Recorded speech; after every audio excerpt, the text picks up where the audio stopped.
Prepare for a true revolution. Actually, you can prove God exists. Questioning tradition, because what you've been taught isn't always true. The truth will set you. Welcome to Truth Revolution. This is where faith and reason meet. I am Pastor Dave, and this is Pastor Jeff. We are from Revolution Church in Salina, Kansas. Where we don't care what you look like, your tattoos get you points, and what you smell like doesn't matter either. That's true, because God doesn't care about any of those things. Yeah. I mean, he could, if you had a tattoo that honored him, he'd like that. Yeah. You could have a tattoo that disrespects him. He wouldn't like that. But it's not about what we look like. It's about what's going on in our heart. It's about that there's a God that has set us free from sin and guilt. And we just want to tell people about that. Amen. But today we're going to talk about how we know he's actually real. Have you ever had anyone tell you that God wasn't real? Yes. I think I've told this story before. I had a friend of mine that used to always ask me every time she saw me, "Hey, you been hanging out with your imaginary friend?" And I didn't know what to say to that because I was hanging out with God, so I wanted to say yes. Then I didn't want to say no because I didn't want to be lying. Can't answer that question. Right. Have you stopped beating people up yet? What? No. No. Right. Anyway, we're from Revolution Church, and we like to have fun, but we love to worship God, and we like science, and we like math. We like all those things, and we want you to come out to Revolution Church. We know there's a lot of churches in Salina. You can go to any of the really good churches in Salina. Right. We just happen to be from Revolution Church, so we love Revolution Church. We meet at 9, 11, and 5 p.m. on Sundays. Our radio show's website is truthrevolution.tv. You should come out to Revolution Church. You can go to truthrevolution.tv, find our service times, find where we're located. You're full of all sorts of good information today. Well, good job. All right, we're going to get into how prove God exists. Today we're going over something called the Kalam cosmological argument. This is good for us to know. If you think God exists, then this is still, even if you already believe God exists, this is good for you to know because this gives you some credence to that fact. Right. So sometimes is known as the horizontal cosmological argument. Not that anybody cares about that at all. Right. There's the horizontal, and then there's the vertical. Right. But they're both different. They're different. This one, basically the logic goes something like this. Whatever has a beginning to its existence must have a cause. Okay, so that's our first premise. Right. We're going to examine it a little bit later, but let's get through this argument first. Okay, right. Whatever has a beginning to its existence has to have a cause. Right. Number 2, the universe began to exist. There we go. This is true. The universe began to... Of course, some people debate that. We're going to talk about that in a little bit, too. Right. But if both of those lines are true... Then, therefore, number 3, the universe has a cause, a creator. So, if it's true that whatever has a beginning to its existence has to have a cause, and the universe began, then it had to have a cause. Right. The universe had to have had a cause. It couldn't have just popped into existence for no reason, absolutely out of any reason at all. Right. Things just don't do that. Yeah. Simply put, something outside the universe had to have caused the universe to exist in the first place. Is it valid? Is it sound? We put together a video called the Kalam cosmological argument. It's a really good video. If you want to see an actual video of this, you can go to our truthrevolution.tv website where this show is posted. We'll have a link to the video. You can watch the video there. I just throw the video on the bottom of the deal there. So. Yeah. So hey, how long is that video? What is it? 6 minutes? 6 minutes? Yeah. 10 minutes, something like that. It's 10 minutes about, but it's really worth your time. It shows all the scientific stuff behind it. But we're also going to answer Bible contradiction today, get some listener questions in there. But let's just take this one at a time. Okay, Dave? All right. So starting with number 1, starting with number 1, let's prove God exists. Whatever has a beginning to its existence must have a cause. Is that accurate? That is accurate. How do we know? Well, I have a beginning because of my parents. Okay. The car you drive had a beginning because of maybe in Detroit. I don't know where your car's made, but people assume probably not Detroit anymore. Yeah. But it was built in a factory and it was planned out prior to the factory. And so those plans had a beginning because somebody put those plans together. Very good. Sent it to the factory. Now you're giving some examples there, and those examples are a very good analogy to the law of causality. We're going to go metaphysics here for just a minute. All right, are we comfy? Doesn't matter. All right, doesn't matter. This is metaphysics. You don't have to be comfortable. All right. In metaphysics, this is known as the law of causality. Dave, what's the definition? Nothing cannot produce something. That's a double negative. It is. This isn't English class. We don't care. All right. Nothing cannot produce something. Right. That's what they say. So if you have nothing, you will get Nothing. nothing. You know, they had that song back in the 70s. What? Nothing from nothing leaves nothing. What song are you talking about? I think it's called something like that. That's I don't probably remember. before I was born. It was. So I don't even. I'm so ashamed. All right. But. I should be talking like this. Yeah, right. That's right. Hey, geezer, what's the law of causality? Did they have metaphysics back then? No. Look, it should be obvious that if something began to exist, something had to cause it to Right. exist. All right, so you gave some examples. The car. The car came from a car maker. Right. You came from, well, yeah. I don't want to think about that. Yeah, it's too late. Everyone's already thinking about it. So Dave came from somewhere, right? If you have an apple, it came from an apple tree. An apple I'm tree. assuming. Yeah, he came from an apple tree, right? It came from somewhere. If you have a nail, it was made in a nail factory. If you have a bubble, it was made when you put soap on your hands and started to scrub it. There you go. Like these actions you have, these growths from a tree, these equipments that you put together in a factory, they all cause things to exist. And whatever had a beginning had to have a cause. Now, some people will be like, well, what about God? Uh-oh. Did God have a beginning? I think I was just telling you before the show started, I was having this discussion with my 8-year-old daughter. Right? She was like, where did God come from? I'm like, well, he didn't come from anywhere. Well, how did he start? I'm like, well, he didn't have a start. He didn't have a start? No, like you had to kind of walk through this process. That's a lot for an 8-year-old mind to try and wrap around. It's a lot for a 30-year-old mind to wrap around or a 90-year-old mind to wrap around, right? Like, okay, but it basically comes down to this. You only have to be caused if you had a beginning. Right. Right? I want you to like draw a little circle in your brain and then draw a line that comes out of that circle. Okay, so you got the circle is the beginning point, like when you were conceived or when someone put a car together, and then it exists. That's the line. Okay, and Right, then it okay. continues to exist. So the line is the lifeline. The line is the from life. the beginning. Yeah, the dot is when it began to exist. Okay. Now let's take that dot away and extend that line back forever. Okay, so that it has no beginning. Right. Does it need to have a creator? Well, you can't have a creator to something that has existed forever. Right, because the forever existence means that you could never even get back far enough to even see a creator because it goes forever. Right. I'm trying to wrap my brain around this. Thanks, Jeff. Yeah, the line's too long to get to the end of there. If you can't be able to wrap it around. But you can't have a creator if you have no beginning. And since God didn't have a beginning, right? We don't say that God was self-caused. Right. No. We say God doesn't need a cause because he never had a beginning. He always was. Right. Hence the names that he's been given. The great I am. I am. Not Yeah. I began. Right. Yeah, the one who is and was and is to come. Right. God had no beginning, so he doesn't need a cause. Now, and that, by the way, part of this is the ontological argument. We've done a talk about that once. We didn't want to touch it after that. I didn't want to touch it after that because my brain was fried. pretty Yeah. much. Revelation 8:1-8 says this, though. I am the Alpha and Omega, says the Lord God, who is and was and who is to come, the Almighty. That's right. Okay. So God's not self-caused, right? God exists outside of time. He never began to exist. God is a non-caused being. Okay. But our universe is not in that category. And we're going to get to number 2 now, because now we're understanding, hopefully everyone's on the same page as us. If you had a beginning, you had to have had a cause. Right. Now we're going to go to number 2 that says, The universe began to exist. how do we know it began to exist? Well, before we get there, let's go ahead and answer a Bible contradiction. Bible contradiction.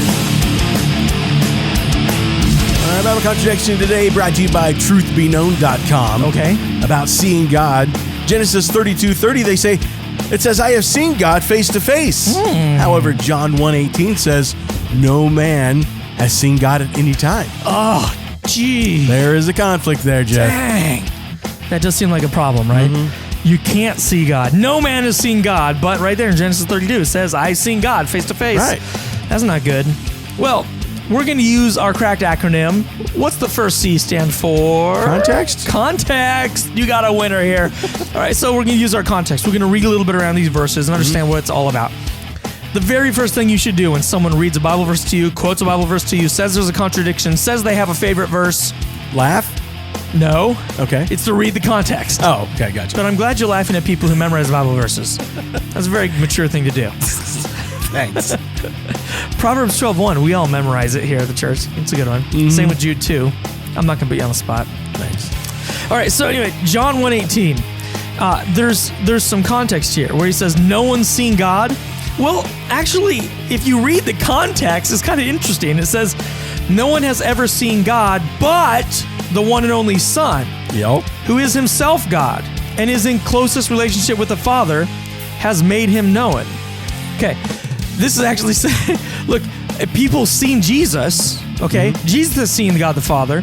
There's an exception here, and we've seen Jesus. Right. This verse is actually giving us a hint that there's an exception to this rule. We've seen Jesus. Now, in Genesis 32, let's go ahead and read what happened here. Jacob said, "Please tell me your name." But he replied, "Why do you ask my name?" Then he blessed him there. So Jacob called the place Peniel, saying, "It is because I saw God face to face, and yet my life was spared." Okay, there's some people who will read this and they read the context and go, oh, well, Jacob was wrestling with an angel. And he thought he'd seen God face to face. So he said that he saw God face to face. So that would resolve the contradiction there. He didn't actually see God, but he was wrestling with an angel. Right. I actually think this was God. And you know who this was? Dun, dun, dun. Jesus. It was Jesus. Oh. It was actually a pre-incarnate Christ that he was wrestling with. I mean, there's lots of these in the Old Testament times when Jesus showed up in a physical body. This is important for us to understand. Anytime God takes on physical form, it's Jesus. It's Jesus. Right. I shouldn't even say takes on physical form. That gives a misrepresentation of the Trinity. But anytime we meet Jesus in physical form, or meet God in physical form, it is Jesus that we are meeting. Right. And It was like when, sorry, I'm going to kind of derail a little bit. Shadrach, Meshach, and Abednego were in the fiery furnace, and when they looked down in there, it said it looked like a son of a God or the son of God. Or the son of a man, yeah. And they were talking about Jesus, right? So anytime Christ shows up in the Old Testament, it's Jesus. Awesome. Not God the Father in the face. And so these two verses aren't a contradiction. It's just sometimes when Scripture says God, it's talking about God the Father. And this guy was confusing it with God the Son. And so that's how we resolve this contradiction. Bible contradiction. You know, some people are going to say you use the Trinity to kind of skirt around that question, but I beg to differ. What do you, Well, because Jesus is God, yeah. and they're, people will just say that. Did I use the Trinity to skirt around it? I mean, I guess so. The Trinity was the answer to it. Right. But you didn't skirt around it. I mean, you gave the true answer. That's the answer. I mean, we believe God's in a Trinity. There's God the Father and God the Son. You can see God the Son, can't see God the Father. Right. That's the difference. There you go. One of the differences. All right. So, okay. So coming back to the cosmological. We understand now that anything that has a beginning to its existence had a cause. Yep. Now we're saying number 2 that the universe began to existence. Right. Began to exist. Something's wrong with me. All right. So the universe began to exist. How do we know this? Actually, believe it or not, this is still a huge point of disagreement. Right, we believe in the Big Bang. Right.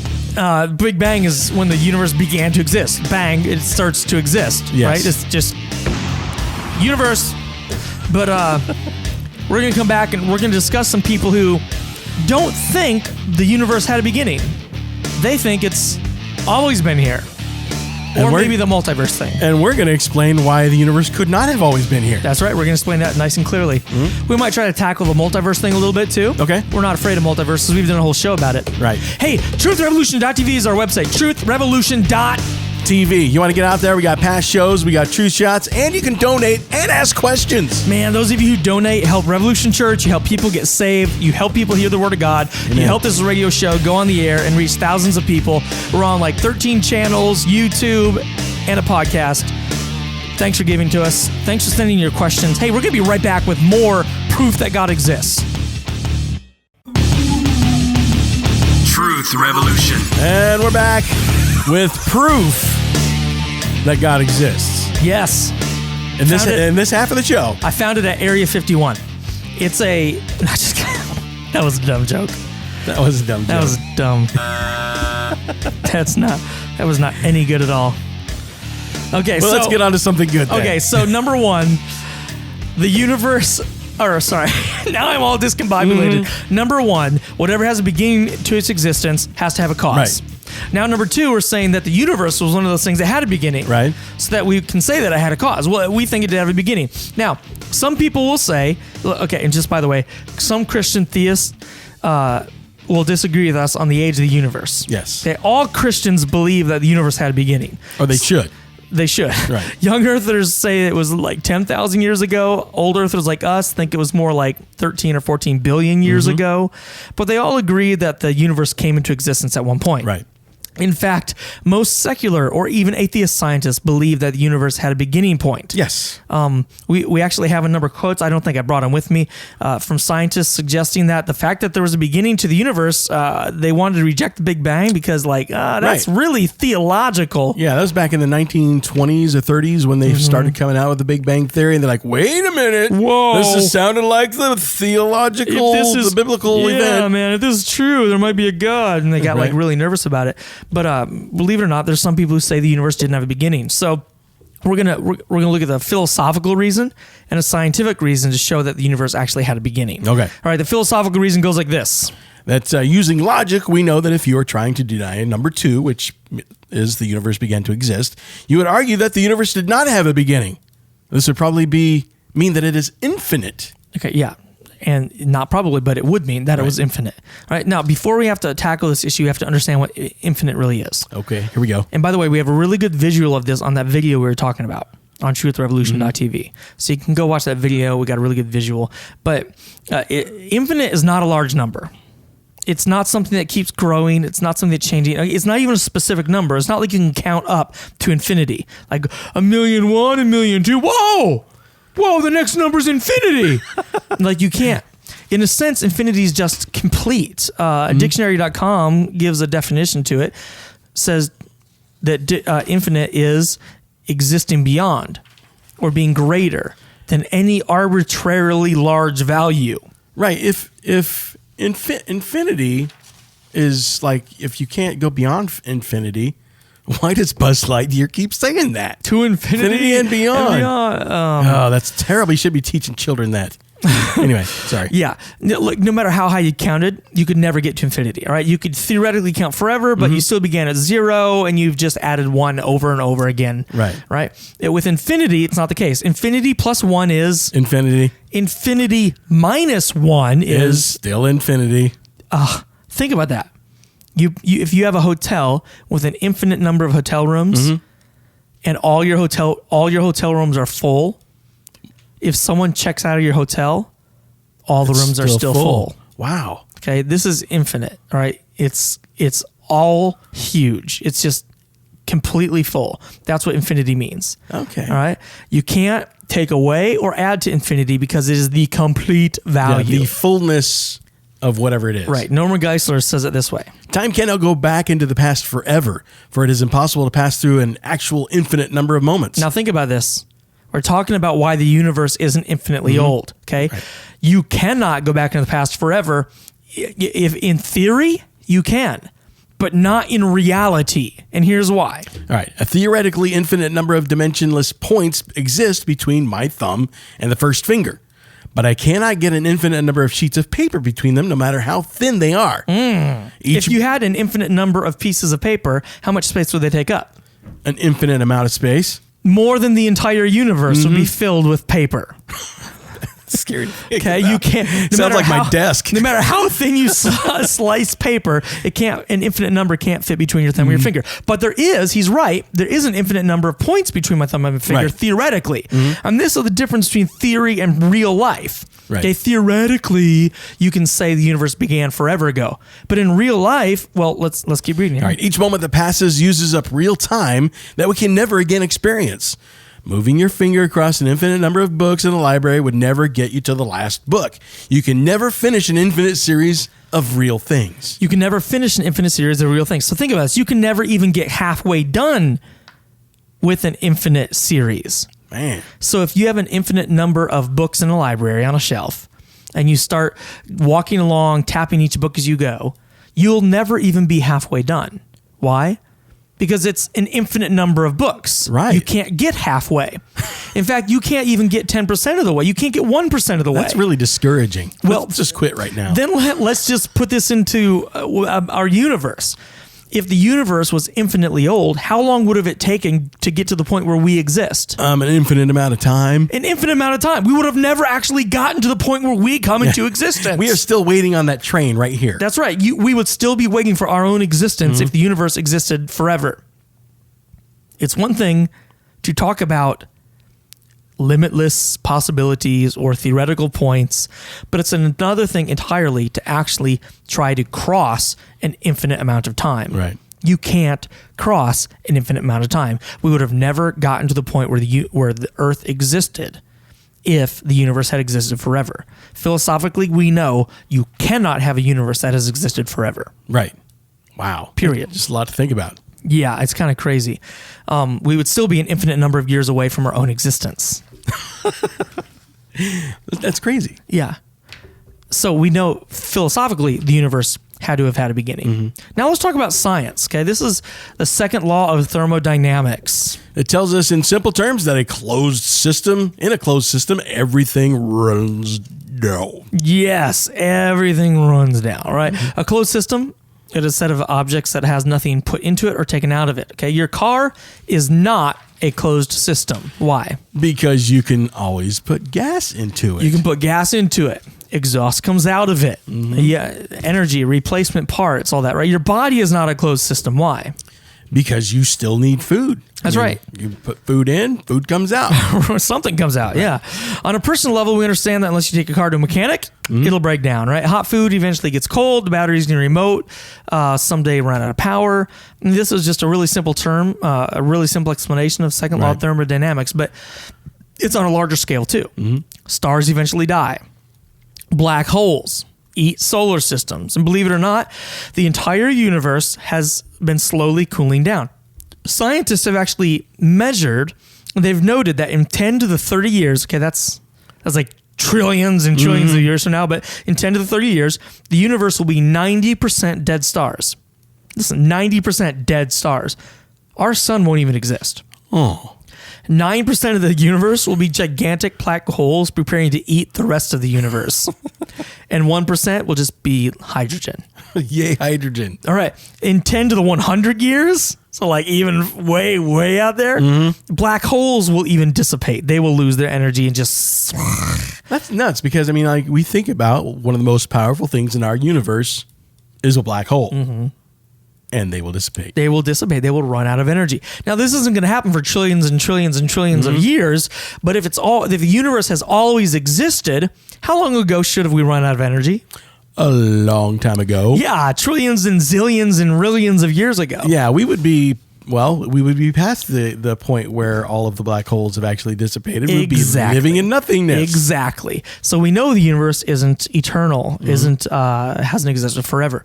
So let's review the argument. All right. Number one, whatever has a beginning to its existence must have a cause. True. Number two, the universe began to exist. True. So that must mean number three, therefore the universe has a cause.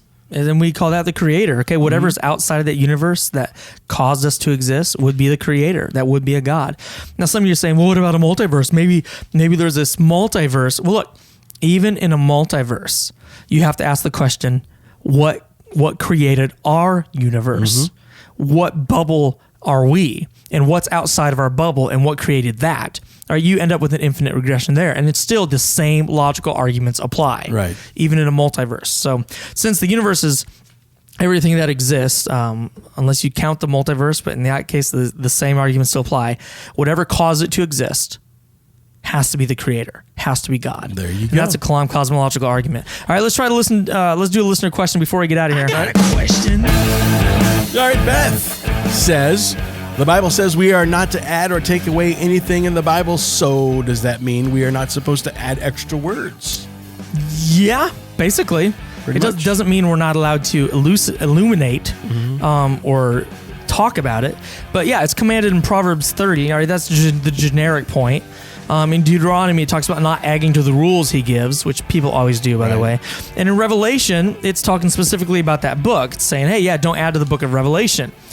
Okay, the point isn't that we can't say more or that we can't insert text into the Bible to explain it or understand it, but we can't actually take what God says, put our own words or our own thinking in there. Right. That's what it's trying to say. Don't print a Bible with your own words inserted into it, acting like that's really God's words. Right. Okay. And don't just take things away to hide them.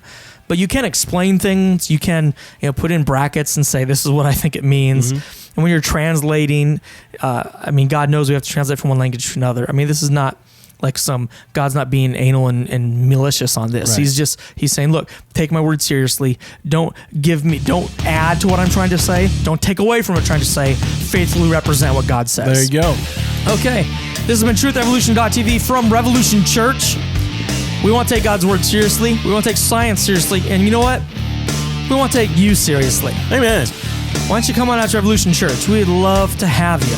This is for real, man. Right. Every Sunday, 9 a.m., 11 a.m., and 5 p.m. Yeah.